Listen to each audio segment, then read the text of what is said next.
ये जो सामने आश्रम दिखाई दे रहा है, ये हमारी माता अंजनी का आश्रम है। ये क्या कह रहे हो हनुमान? हाँ भैया, बहुत दिन हो गए हैं अपनी माता के दर्शन नहीं किए, उनका आशीर्वाद नहीं प्राप्त किया। अगर आपकी आज्ञा हो तो क्यों ना मैं अपनी माता के आश्रम में जा करके माता श्री के दर्शन कर लूं और उनका आशीर्वाद प्राप्त कर लूं। ऐसी बात है हनुमान, तुम अपनी माता के पास में अपनी माता का आशीर्वाद लेने के लिए जाना चाहते हो? ऐसी बात है हनुमान, तो मैं भी आपसे कुछ कहना चाहता हूँ। भ्राते तुम्हें आज्ञा मिली, जाओ वीर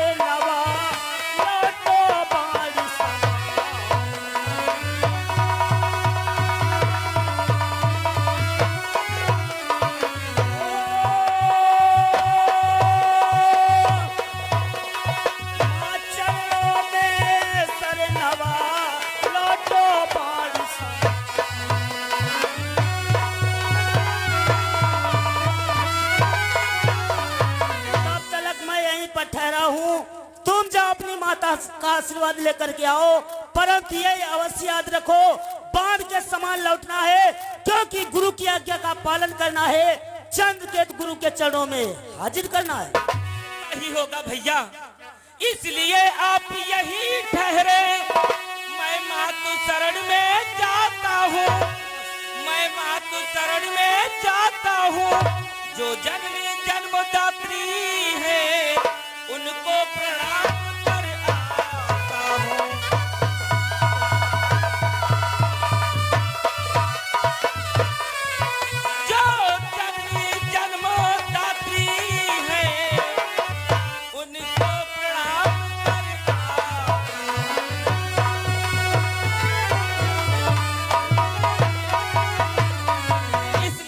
लक्ष्मण, आप यहीं पर ठहरो, मैं तत्काल जाता हूँ और माता के दर्शन कर उनका आशीर्वाद प्राप्त करूंगा और तत्काल आपके पास आ जाऊंगा। ठीक है हनुमान, परंतु जल्दी करना। अवश्य भैया। जय श्री राम।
माता श्री के चरण कमलों में पुत्र हनुमान का प्रणाम स्वीकार करें।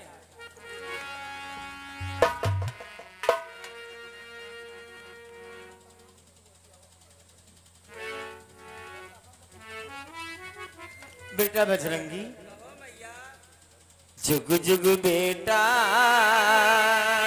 तुम जियो, मेरे दिल के चैन।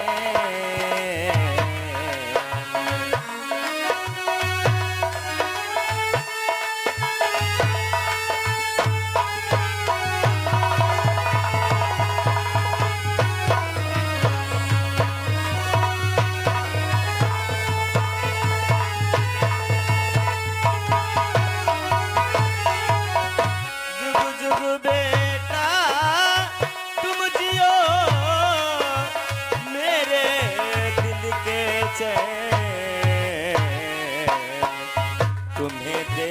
देखने के लिए, देखने के लिए व्याकुल मेरे नैन।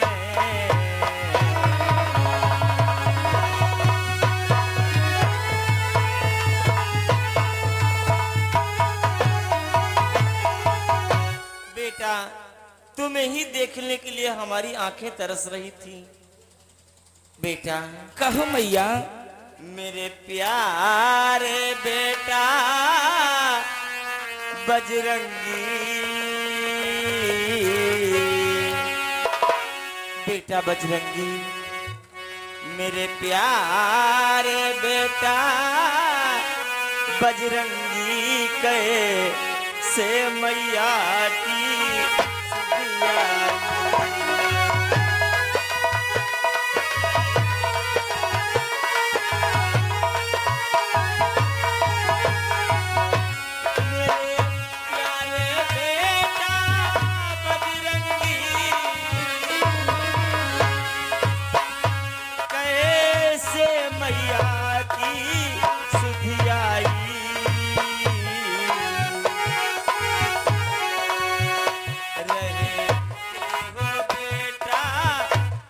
कहाँ मैया की क्यों सुधी बिसरा।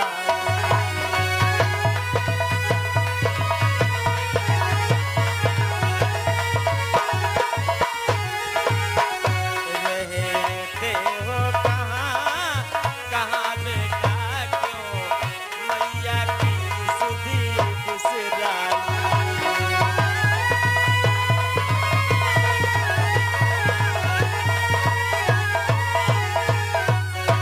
कहाँ कहाँ रहते हो जो मैया की सुध बिसराए हो, इतने दिनों बाद आए हो बेटा।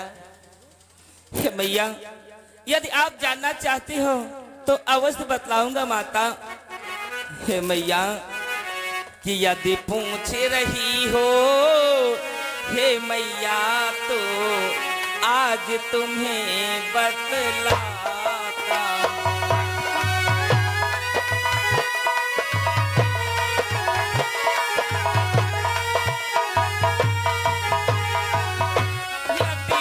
पूछ रही हो हे मैया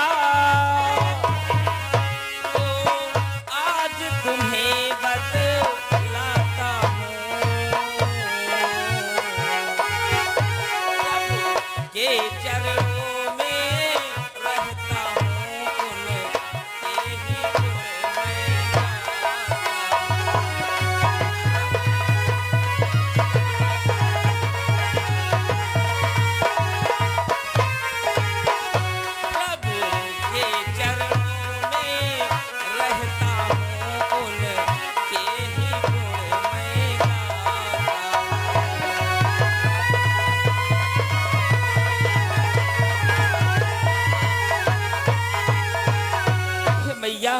इस समय मैं अयोध्या में प्रभु श्री राम के पास रहता हूँ, उन्हीं की सेवा करता हूँ और उन्हीं के गुण गाता रहता हूँ मैया।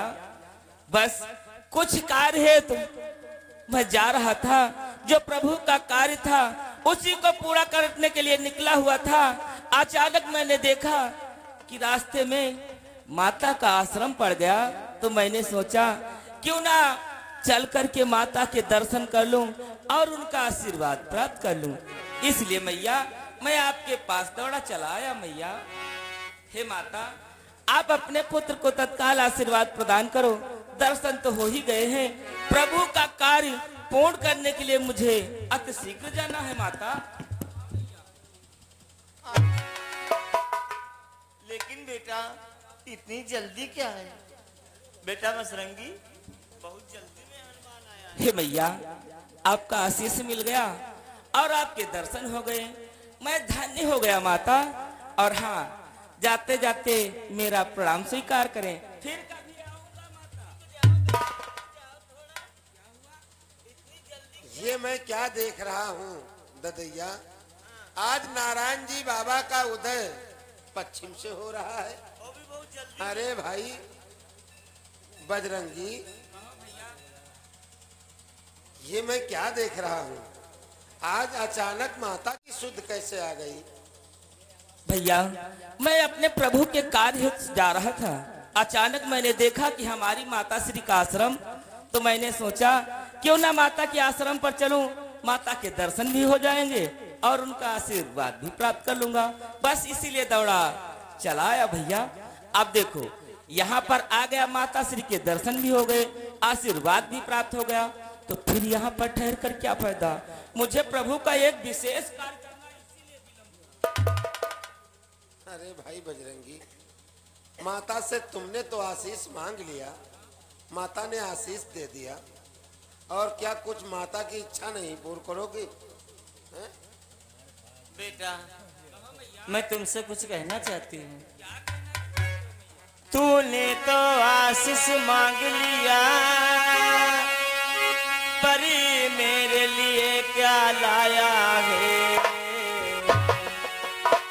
बेटा बजरंगी, तुमने तो आशीष मांग लिया, पर मेरे लिए क्या लाया है?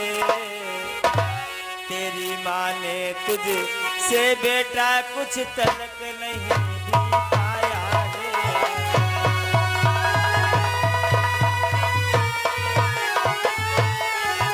अब तलक तेरी माता ने तो कुछ नहीं मेरे बेटा पाया है।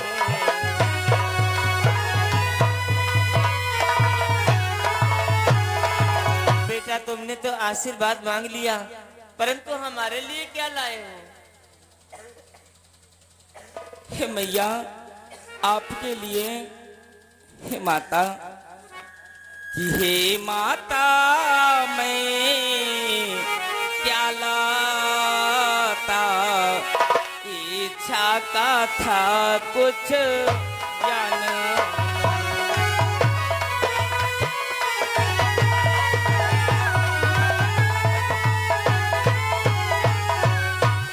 माता मैं क्या लाता, इच्छा का था कुछ ज्ञान नहीं, लाने में है कुछ देर नहीं, इच्छा का था अनुमान नहीं।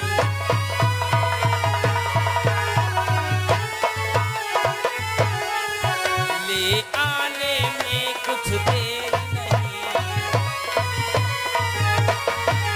ले आने में कुछ देर नहीं, इच्छा का था अनुमान।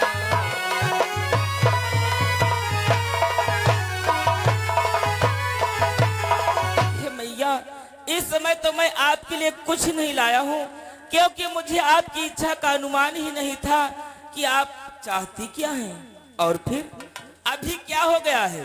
आप बतलाएं कि आपको क्या चाहिए। आपका पुत्र आपको तत्काल ला करके देगा, चाहे वस्तु हो कहीं भी हो, कि आकाश में हो पाताल में हो, बेटा उसको ले आएगा, बेटा उसको ले आएगा। आज्ञा माता की हो जाए,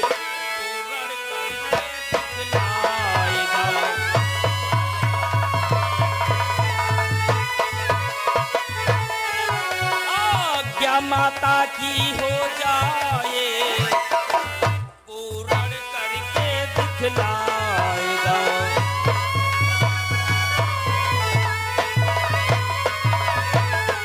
बतलाओ आप क्या चाहती हो मैया? चाहे वो वस्तु आकाश में हो या पाताल में, आपकी आज्ञा पर आपका पुत्र तत्काल लाकर आपके चरणों में रख देगा। मैं बेटा यदि तुम देना ही चाहते हो तो पहले मुझे 3 वचन दो बेटा। अरे भाई बजरंगी, बरसों के बाद आए हो, माता के लिए कुछ नहीं लाए हो। अरे तुम्हारे लिए तो हर कार्य संभव है। रास्ते में चाहे जी का पकड़ ठेला लौट देती हो, 1 दर्जन क्या ले उठा लेती हो। क्या बात है? महतारी के लिए कुछ नहीं लो। हम चाहे मेला जाए, चाहे बाजार जाए, चाहे हम जहाँ जाए, महतारी के लिए लाए, चाहे 2 रुपया न दिए, लाई जरूर है। और तुम बरसों के बाद आए हो, माता के लिए कुछ नहीं लाए हो। भैया सतरंगी, आप जाते हो बाजार को तो आपको पता होता है कि मैं बाजार आया हूँ, उसके पश्चात माता श्री के पास जाऊंगा। जब मुझे ये ज्ञात ही नहीं था कि हम माता श्री के पास जाएंगे या माता श्री के हमें दर्शन होंगे, तो मैं फिर माता श्री के लिए क्या लेकर के आता। बूढ़ी आत्मा है, अब ये क्या खाएगी? इच्छा है। चलो कोई बात नहीं, इसीलिए तो पूछ रहा हूँ कि मैया बतला दो आपको क्या चाहिए।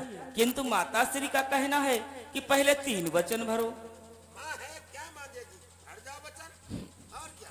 अरे भैया सतरंगी, आपको ज्ञात होना चाहिए 3 वचन किस लिए भरवाए जाते हैं। जब मांगने वाले को देने वाले पर संदेह होता है तो 3 वचन भरवाए जाते हैं, और फिर देने वाला तो मैं हूँ, इनका पुत्र, अपने पुत्र पर कैसा संदेह। माँ है, क्या मांगेगी? आप ही सोचो, ये एक बूढ़ी आत्मा है, क्या मांगेगी? खा पी बेचारी कुछ पौते नहीं है, दांत गिर के चालो नहीं कटते, ना कोई, बस खाली फरहरी रहती है ददैया। अच्छा, बस फिर भी 3 वचन भरवाने की क्या आवश्यकता मैया। आप मांगो, क्या मांगना चाहते हो मैया। इस तरीके से नहीं मांगूंगी बेटा, मुझे संदेह है कि तुम जो मैं मांगूंगी वो तुम दोगे नहीं। ये कैसी बातें कर रही मैया। ठीक है, कोई बात नहीं, मुझे प्रभु के कार्य में विलंब हो रहा है, इसीलिए अगर आप 3 वचन की रट लगाए हुए हो तो मैं अवश्य 3 वचन भरूंगा। ज्यादा से ज्यादा अपने पुत्र हनुमान के प्राणों से बढ़कर तो कुछ नहीं मांगोगी मैया। अगर आप 3 वचन की रट लगाए हुए हो मैया कि तेरी बाचा मातु मैं भरता हूँ, मैं अपना वचन निभाऊंगा, सौगंध प्रभु के चरणों की नहीं पीछे कदम हटाऊंगा।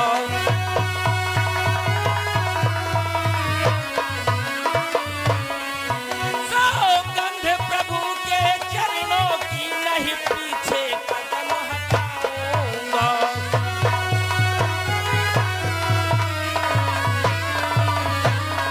हे माता, मैं आपको 3 वचन देता हूँ, मांगो जो मांग आप रखोगी हमारे सम्मुख, उससे तत्काल आपका पुत्र हनुमान पूर्ण करेगा मैया, पूर्ण करेगा माता।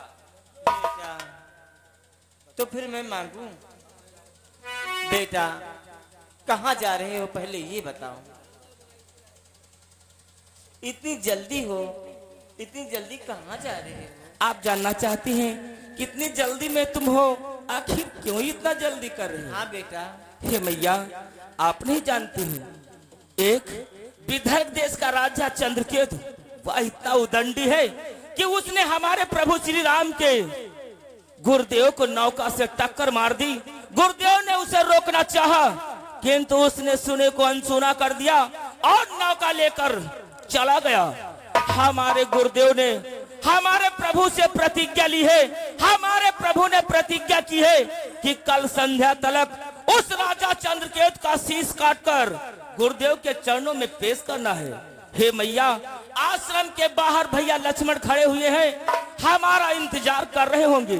मैं और भैया लक्ष्मण उस राजा चंद्रकेतु को ढूंढ रहे हैं, जहां कहीं भी मिल जाएगा तत्काल उसका शीश काटकर प्रभु के चरणों में रखेंगे। बस इसी कार्य के लिए हमें विलंब हो रहा है, इसीलिए बस आपसे कहता हूँ माता कि आप अपनी मांग पूर्ण कर लें, ताकि मैं जाकर के प्रभु का कार्य पूर्ण करूं। बेटा, एक बात मैं तुमसे कहना चाहती हूँ। जिसे तुम मारना चाहते हो वो राजा चंद्रकेतु निर्दोष है बेटा। ये आप कैसे कह सकती है निर्दोष है? हमारे गुरुदेव ने उसे अत्यंत प्रयत्न किया रोकने का, किंतु वह रुका नहीं। अगर वह निर्दोष था तो उसे रुकना चाहिए था और गुरुदेव से क्षमा मांगना चाहिए था। अगर गुरुदेव क्षमा न करते तब तो हम समझ सकते थे कि वह राजा निर्दोष है और गुरुदेव ने उसे क्षमा नहीं किया। आप इसे क्या कहेंगी?